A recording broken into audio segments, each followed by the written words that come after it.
মায়ের এই চাল কলার পেছনে একটি বিশেষ ঘটনা আছে।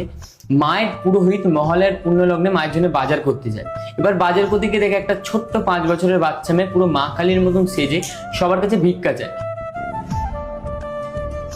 সবার কাছে ভিক্ষা চাইতে চাইতে যে মা কালীর মতন সে ছিল ওই বাচ্চা মেয়েটি তার কাছেও ভিক্ষা চায়। তখন পুরোহিতকে বলতে যে কিছু টাকা তো আমি চাল কলা কিনে খাবো, পুরোহিত তখন তাকে ধাক্কা মেরে ফেলে দেয়। ফেলে দিয়ে বলে যা কাজ করিয়ে খা। তখন বাচ্চা মেয়েটিও গা ঝাড়া দিয়ে বলে আমি যদি কাজই পেতাম তো তোর কাছে ভিক্ষা যেতে আসতাম। এই বলে বাচ্চা মেয়েটিও চলে যায়, আমাদের যে পুরোহিত ছিল সেও চলে যায়। এবার মায়ের প্রতিটি অমাবস্যা অন্ধকারে পুজো হয়, মানে কোনো রকম লাইটের জিনিস জ্বলে না, কেবল ঘিয়ের প্রদীপ জ্বলে। তো ওই দিন মহালয়ের অমাবস্যা অন্ধকারে পুজো হচ্ছে। এবার অন্ধকারে পুজো করতে করতে পুরোহিতের মন হঠাৎ বলছে যে মা তো নেই, কিন্তু পুরোহিতের মন আবার বলছে মা তো কালো, তাই হয়তো অন্ধকারে দেখতে পাচ্ছি না। তাই পুরোহিত ঘিয়ের প্রদীপ নিয়ে মায়ের মুখের সামনে যায়, দেখে সত্যিই মা নেই। আর মায়ের নিচে শিব ঠাকুর, উনিও পুরো মৃত মানুষের মতন শুয়ে আছে। এই দেখে পুরোহিত থমকে যায়।